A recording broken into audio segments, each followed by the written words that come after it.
Let's go over my thoughts and ratings of the 8 books I read in the 27th week of 2026. Buyer Beware by Catherine Ryan Howard publishes on July 28th, and this is a psychological suspense following a woman named Ellie who moves into a house that has a haunted past. Many years ago, an unaliving took place here, and the people who want to keep the secrets of the house buried are watching Ellie. I went into this knowing that this isn't like a super fast-paced, twisty story, and I will say that that was correct. Pretty much from the get-go, I had a pretty good sense of where things were going, and I didn't really mind the predictability of it all because I really enjoyed the journey. We're mainly following Ellie in this story, but then we also get 2 other POVs from 2 other women, and their stories somehow connect to what happened in this house. This was so full of toxicity and drama and was just super engaging. I had such a good time while I was reading this. Catherine Ryan Howard is one of my favorite Irish thriller authors, probably closely behind Andrea Mara. This is my 3rd book that I've read by the author. I've also read The Trap and The Nothing Man, and I do have to say that this one is my least favorite of the 3, but it is still really good. This is very engaging. It was dark, it was twisted, it had a few really good red herrings that made me second guess myself, but ultimately I ended up being correct. And while this is a bit of a slow burn, I definitely think that it's one that you can absolutely fly through because I think the writing is just so digestible, and the way that the story is broken up with the different POVs just really keeps you engaged. There's also a good mix of unlikable characters and likable characters, and sometimes my mind was changing on which was which. Overall, a great read, and I rated it 3.75 stars. Cross My Heart, I Hope You Die by Mallory Arnold publishes on July 14th, and this is a thriller following 3 women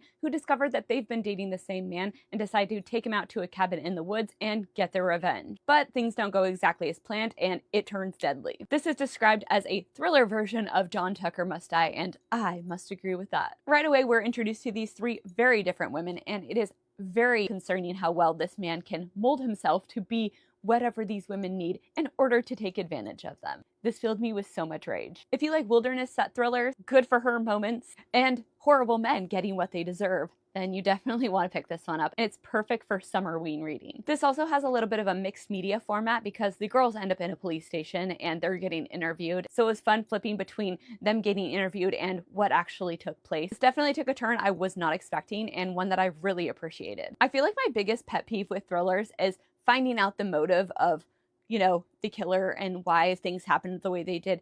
And in this one, I was absolutely satisfied with how it all came together. I do have to note that I had an ick that made me lower my rating a little bit that I detailed on my Goodreads if you're really interested in knowing what it was. But overall, this was just a really messy, fun, fast-paced time, and I enjoyed almost every minute of it. This definitely leans a little bit into the horror elements, so if you're somebody who strictly likes a thriller, then this might not be exactly what you're looking for, but I honestly don't think the horror elements are too heavy, and I think it's digestible for just like your everyday thriller reader. Anyway, great read, great time. I rated it 4.5 stars. The Talking Bone by Renee Denfield publishes on July 21st, and this is an investigative style mystery thriller following a woman known as the Exonerator named Ruby. She is known for getting people off of death row, and she also looks for missing women in her spare time. In the story, she is asked to help exonerate a man who is said to be executed in 2 weeks' time. This is a very quick turnaround and nearly impossible, but if anyone can do it, Ruby can, so she begins investigating this case, and she quickly finds that she is also uncovering secrets of her own past. This is set up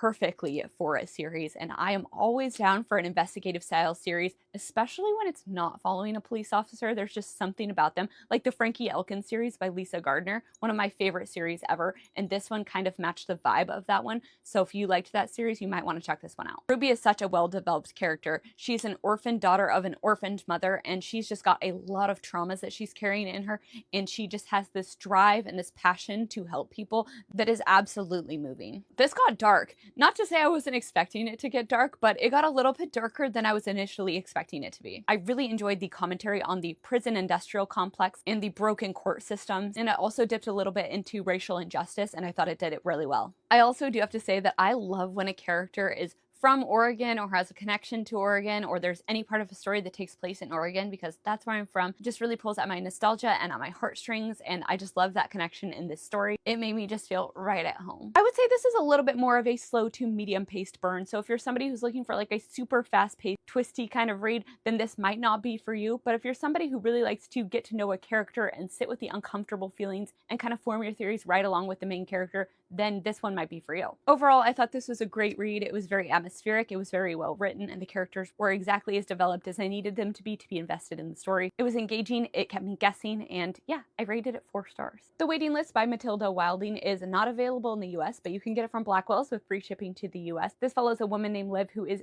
desperate to be a mother, and After failing to conceive many times, she finally finds out that she is pregnant. However, she is advised to not go through with the pregnancy because she has a very rare heart condition and desperately needs a transplant in order to live her full life. Liv decides to go against the doctor's advice, and she decides to carry this child. And in the meantime, she knows that she needs to do whatever it takes to get herself a transplant in order to be there for her child. So she decides she's going to figure out who is a match for her, and she is going to orchestrate an accident in order to get their heart. This would be like the ultimate book club book.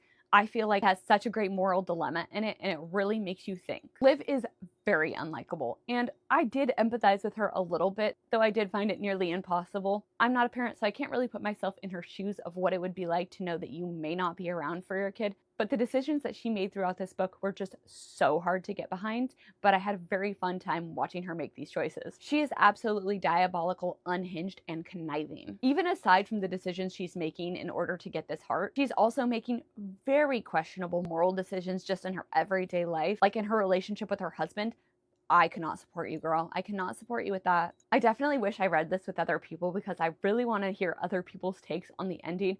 Me, personally, I was upset with how it ended. I can't say more than that, but I don't think that it should have gone that way. Yeah, this definitely gave me a lot of different emotions, mostly anger, but I had a really good time while I was reading this. It was very engaging, full of so much drama and betrayal and manipulation. It was super sad at times, and yeah, overall I thought this was a really good read, and I rated it 4.25 stars. Lost in the Garden by Adam Leslie is a folk horror book with magical realism that follows these three women that live in this sort of dystopian reality where ghosts walk among them, and life seems to be stuck in perpetual summer. There is one place they are told that they should never go, and it's been passed down for generations, and everybody disagrees. You don't go to Allenby. But one day one of their boyfriends does go to Allenby, and he doesn't come back and she doesn't hear from him, so she decides that she needs to go there along with the help of two other girls and go and figure out what happened to her boyfriend. This is a fever-dreamy, nightmarish adventure story that was so unbelievably different than anything I've read before, and I had such a good time. The vibes were kind of Alice in Wonderland, and I loved that one of the characters is named Rachel Harrison. I just thought that was so funny. This was delirious and whimsical, and I had a great time. I loved the sapphic rep. I loved the dynamics between these three women, Rachel, Heather, and Antonia. I loved the ambiguity. I loved that I didn't know what was real and what wasn't. I loved everything.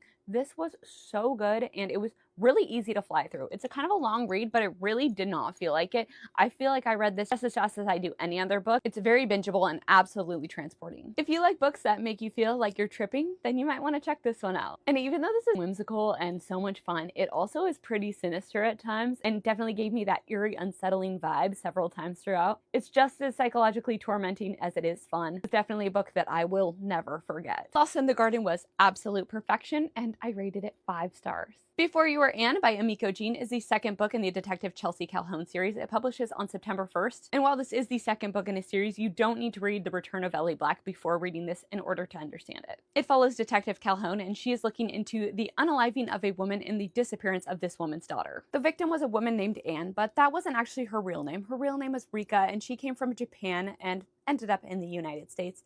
And how that happened is just a total tragic story. As Detective Calhoun is looking into this case, she starts to uncover some revelations about her own upbringing. Throughout the story, we find out the truth of Rika's death, where she came from, where her daughter is, and how Chelsea's own story ties into everything. This is such an emotionally devastating read. Every single part of this story just pulled at my heartstrings, and I was so upset. This definitely has some really heavy themes like stolen bodily autonomy, heavy power imbalances, manipulation, massive webs of deception, deep-seated mental health issues, the questioning of one's self and one's identity, as well as the sacrifices of being a mother. This is dark, it is haunting, and it is so good.